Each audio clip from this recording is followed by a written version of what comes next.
Welcome dear students in our series of lecture on novel drug delivery systems. Today myself Dr. Ajay Similty from HNB Gadwal University, a Central University in Srinagar Gadwal, Uttarakhand. Welcome you.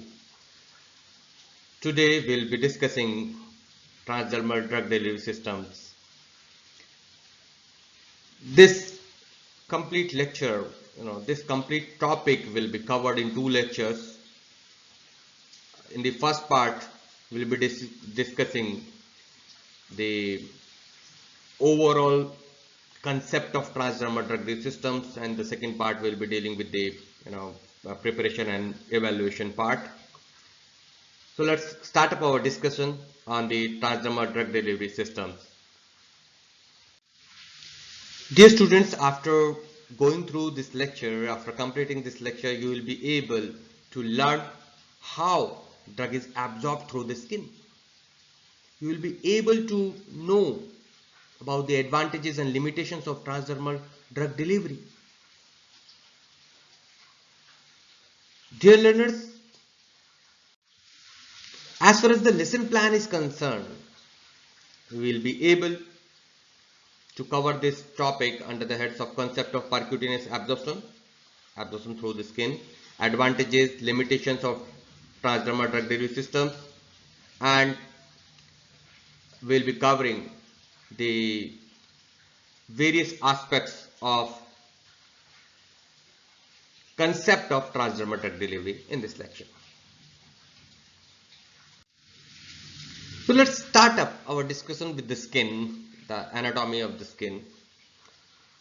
As far as the structure of skin is concerned, it is, very well that there are the three major layers: epidermis, dermis and hypodermis. Hypodermis is also called subcutaneous layer. So epidermis, it forms the waterproof protective wrap over the body surface, which also serves as a barrier to infections. The epidermis contains no blood vessels, and cells in the deepest layer are nourished almost exclusively by diffuse oxygen from the surrounding air. And the uppermost layer is stratum corneum. Remember this thing. Let's see the epidermis, layers of epidermis now. First is the bottom one. As you can see, in the epidermis, see the upper portion, the basal layer, stratum basal, spinous layer, okay, then granular layer, and the topmost one is cornified layer. It is also called stratum corneum. Remember this thing, it is utmost important because these are the layers of the cornified, you can say these are the layers of dead tissues, you can see. Okay, the uppermost part of that uppermost layer of epidermis, and it is the challenging factor for the drug transport across the skin. We'll be discussing it later. Now moving to the dermis, beneath the epidermis, the layer called is dermis. The dermis is the layer of skin beneath the epidermis. Okay, this you can see, this is the dermis layer. The dermis is tightly connected to the epidermis by a basement membrane. The basement membrane is there. Okay,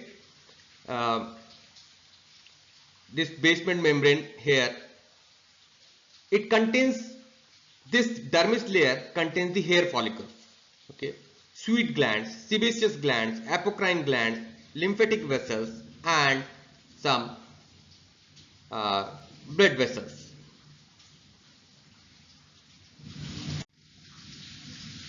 Now, what does the dermis contain? Dermis consists of collagen, elastin, papillary layer, and reticular layer. Okay, these are the important components of dermis. Actually, dermis is the live layer. Okay, as compared to, however, the epidermis lower layers are also live cells. Okay, and the dermis has got the nourishment and all the things put together, which are viable tissues actually. The functions of dermis: it protects from mechanical injury, water retention, and the thermal regulation and sensation. It controls our temperature, controls our body temperature.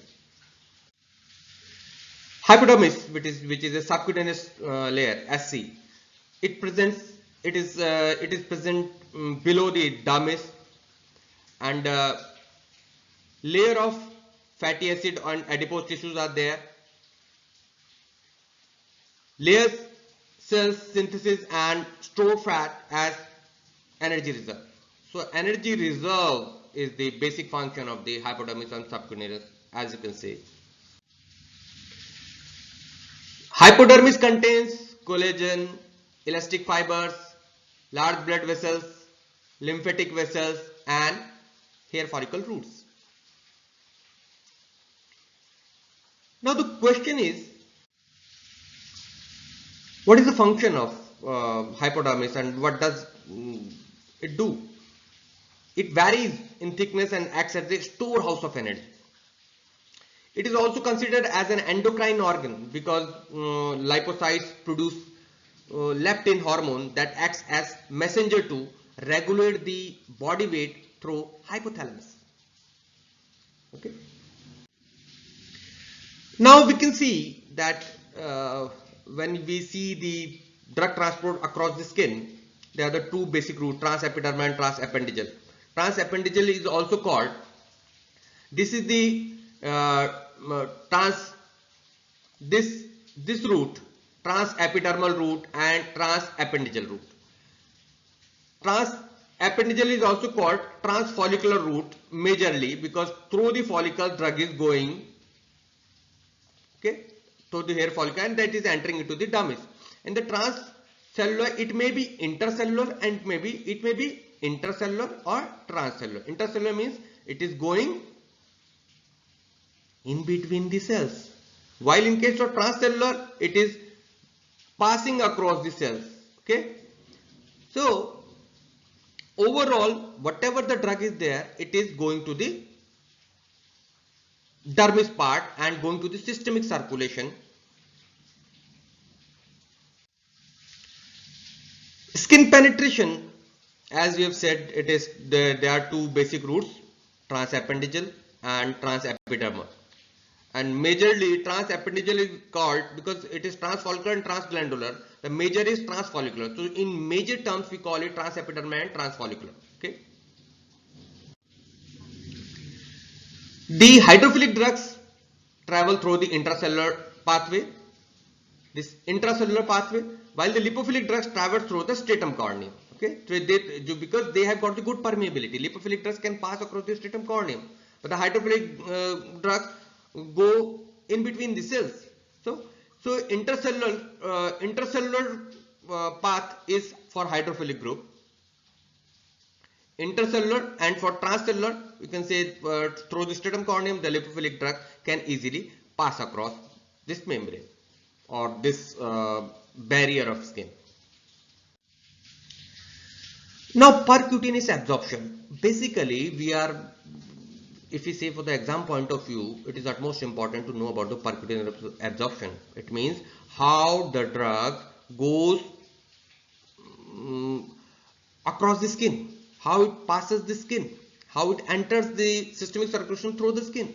So first step is dissolution of drug in the vehicle. Drug get dissolved into the vehicle. Diffusion of drug through vehicle to the skin surface is the second step, and then it may have the two routes, transepidermal or transfollicular. Okay. Majorly we have called it transfollicular. In terms of the transepidermal route, transfollicular, transglandular, the transfollicular is the major route. So we are taking only two, transepidermal route and transfollicular route. The next part is after the transepidermal, if you take this aspect,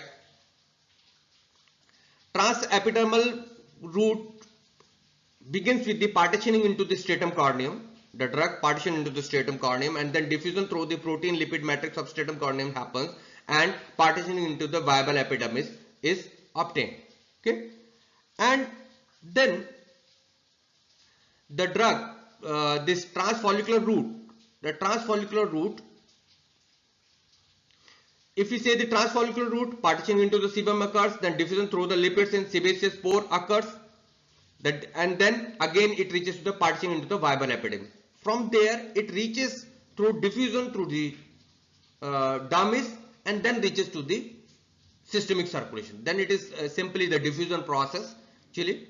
So overall, this is the magic, this is the basic scenario of percutaneous absorption.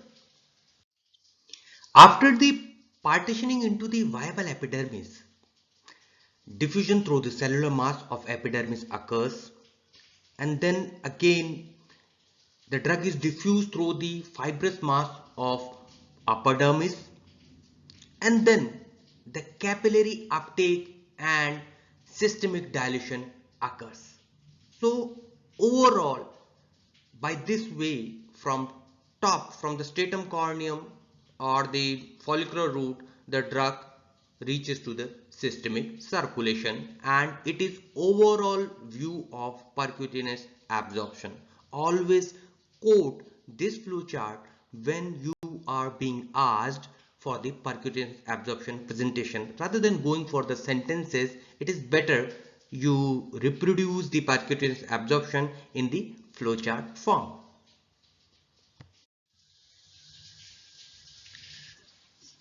Percutaneous absorption, if we are telling that basically there is a resistance.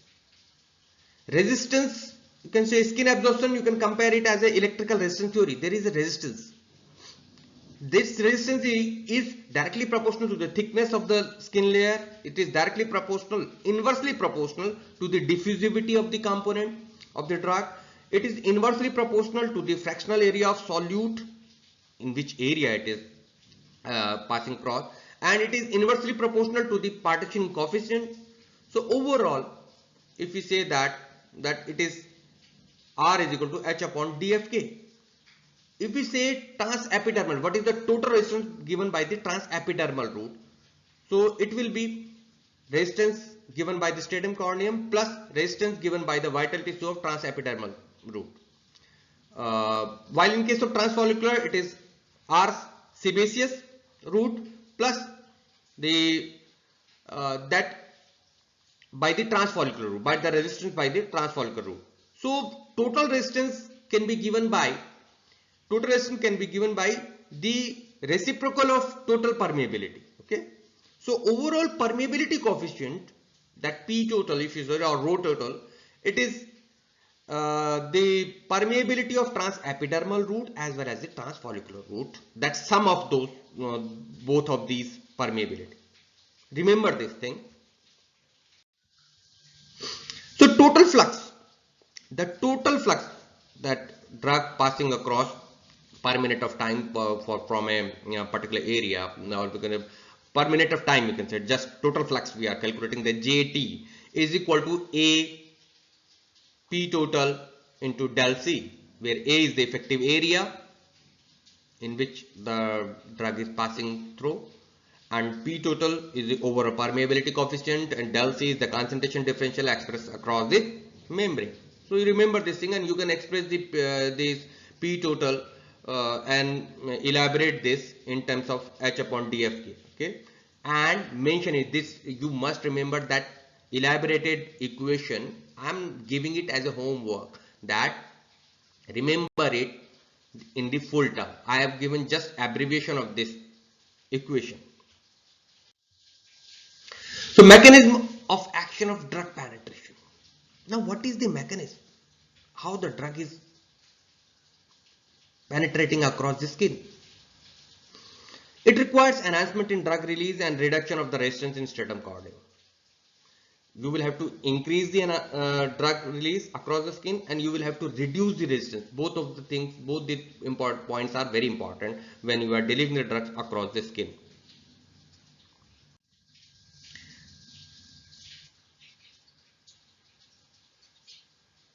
Let's see.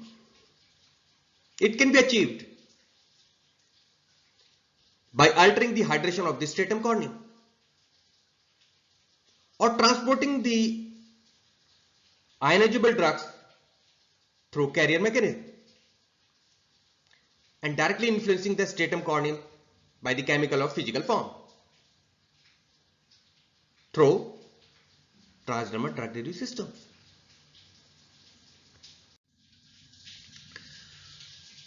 So let us discuss the advantages of transdermal drug systems. First of all, we can have a prolonged release from days to weeks. We can have that prolonged duration of action, prolonged duration of release we may have with the transdermal drug systems. Secondly, we can circumvent, we can bypass the first pass metabolism with the help of transdermal drug delivery. Thirdly, we can avoid any possible gastric irritation with a drug by delivering it through this route. The therapy can be terminated if any sign of ADR is there, adverse reaction is there. We can just peel off, we can just remove this patch or film from the skin and the therapy can be terminated. Remember, this is not possible in case of oral injection or parenteral admission of any other kind of injection, because once the drug is administered, it is done. It is inside the systemic circulation. You cannot terminate the therapy, and it is the beauty of transdermal drug system that we can terminate the therapy at any moment. Site specific delivery in case of arthritis, etc., or site of pain, you can put the patch. Okay, systemic and local action, both kind of action we can have with this delivery system. Drug doses requirement is reduced because we are avoiding the first pass metabolism, so the overall dose requirement is less. Dosage frequency is reduced. You just have to affix it once and it will serve for days or maybe sometimes in weeks.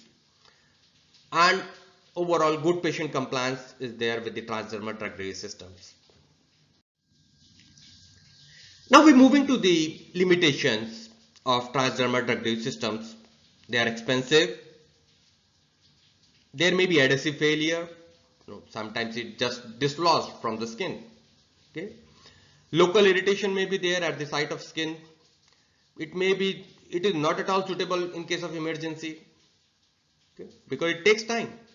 And it is not suitable for all drugs, high molecular weight drugs, bulky drugs, and also a high level of plasma drug concentration cannot be achieved with the transdermal drug delivery. Okay, only a low level of plasma concentration for a prolonged period of time can be maintained. Now, what are the basics of preparation of transdermal drug systems? What are the basic components required? Number 1, drug. Number 2, polymer. 3, adhesive. Next is plasticizer, which gives the flexibility, rate controlling membrane, penetration enhancers or permeation enhancers, and some miscellaneous excipients if required. These are the basic requirement of preparing a transdermal drug systems or a film. Now let us discuss the drug requirement, how we can select a drug. The doses of drug must be less than 10 milligram per day. It means it is only suitable for the, you can say it is most suitable for the potent drugs. Molecular weight of the drug should be less than 1000 Dalton. Aqueous solubility should be greater than 1 milligram per ml, and it must have a good lipophilicity because otherwise it won't pass the stratum corneum. Okay, it must be rather non-irritant to skin, and it must have a short half-life, neither too short nor too long. Half-life is required for preparing the transdermal drug systems of a particular drug. Now let's move to the penetration enhancers or permeation enhancers. These are the chemical agents which improve the drug permeation across the skin by various mechanisms. They may be of several classes like ionic compounds, ascorbate, citramide, SLS, calcium thioglycolate, etc. Solvents, acetamide, acetone, dimethylacetamide, ethanol, propylene glycol, fatty acid esters, oleic acid, lauric acid, isopropyl myristate, IPM, amino acid, L-arginine, L-cysteine, valine, enamides, dimethylacetamide, essential oil, wintergreen oil, menthol, sesame oil also, DMSO, dimethyl sulfoxide, azones, phospholipids, cyclodextrins, all these come under the penetration enhancers category. Basically, these penetration enhancers, what these categories are doing, all these categories are basically improving the pathway and preparing the pathway for the skin passing across the skin. They may act on the lipoprotein structure. They may open up the pores. Okay, they may denature the skin protein to improve the enhancement, or they may lower down the surface tension of the skin. So various mechanisms they may have depending upon their chemical nature and they exert, and depending upon the compatibility with the drug, they are used as penetration enhancers. Okay. Now let us discuss how we can select a suitable polymer. We have discussed this thing uh, in various Ndds. The basic concepts are same, that you should take a blend of good polymers, hydrophilic and lipophilic polymers, but the factors governing the selection of polymer requires includes type of drug is desired, what kind of drug is required, whether you require a constant release, whether you require a prolonged release for 1 day only, or for 2 day only, for 4 day, for 7 days. Then site of action, at which site of action you are applying, either you are applying it on the chest in case of angina patient, okay, or you are applying onto the some contours like knees, elbows, etc. So you will have to take care of the site of action also. Then availability, obviously the polymer availability is a very important factor. Cost, another factor, and some other factors may be there. Now how we can select the suitable polymer? How we can select the suitable polymer? Factors governing the selection of polymer include: number one, nature of drug, its solubility, its reactivity, physicochemical properties, and molecular weight, and these things we have. Lipophilicity, solubility, we have considered it earlier also. And type of product, what kind of product you want to prepare, whether you want to prepare a film, patch, or a reservoir system, metric system. We will be discussing that. It depends. Suitable polymer selection depends on these factors also. Now if we classify the transdermal drug system, there are basically of two types: simply reservoir type or matrix type. If a certain reservoir is there from which the drug is being released from a central core point, then it is the reservoir type. Or if drug is dispersed across the polymeric matrix, it is called matrix type. However, we will discuss this in detail in our next part, next section. The types of transdermal drug system may be classified in four major systems: membrane permeation control system, adhesive dispersion type system, matrix diffusion control systems, and micro reservoir type or microsealed dissolution control system. So these four transdermal drug systems we are going to cover, and we will see how they are prepared or manufactured in the preparation methods. If we say, these are some of the further readings or the references for you. Please go through them if you want to have a good idea about the transdermal drug delivery systems. We will be covering other topics in the next lecture, but let me summarize first this lecture, that transdermal drug delivery systems are the need and the need of the hour for many drugs. For potent drugs, they are required. They have got many advantages: less doses requirement, prolonged duration of action, good patient compliance, avoidance of first pass metabolism. There are the many advantages, but some limitations are there, that they are not cost effective, okay? And sometimes the local irritation may be there. Overall, it is good for local as well as for systemic action for potent drugs, and the therapy can be easily terminated whenever desired. It is a very unique feature. So percutaneous absorption, if you see that how drug can penetrate across the skin, it can have two paths. Number one, transepidermal, and number two, transfollicular. Two major one. Transepidermal and transfollicular. The total resistance, if we add, or we can and reciprocal of resistance is permeability. So total permeability multiplied by the area and the concentration differential gives the total flux across the skin. So we can compare it as a electric resistance. That resistance are there, and we will have to calculate this resistance and then reciprocate it and multiply it by the area and the concentration differential. We will be able to have the total flux across the skin. However, this skin absorption depends on various factors. This is a homework for you, that go for the factors which affect the skin permeation. It may be the biological factor, racial factor, factors related to sex or gender, you can say, and pathological condition, physiological conditions. So many factors are there. Please go through, because sometimes it is asked, maybe in undergraduate students may be asked for their exam point of view. And penetration answers, let me summarize that. Penetration answers are the class of chemicals which are used for improving the penetration of the drug across the skin. There are several classes of like alcohol, methanol, DMSO, azones, phospholipids, cyclodextrins, isopropyl myristate, sesame oil. These are all the penetration answer or permission answers. We have seen the what are the basic methods, basic criteria for selecting of drug and the polymer, and then we also saw that what are the types, major types, the reservoir type, matrix type, and we had a just overview which we'll be covering in our next lecture. So we'll be getting back to you again with the next part of transdermal drug system, in which we will be discussing the preparation methods in detail with characterization of the transdermal drug system. Thanks for being with us. Happy learning.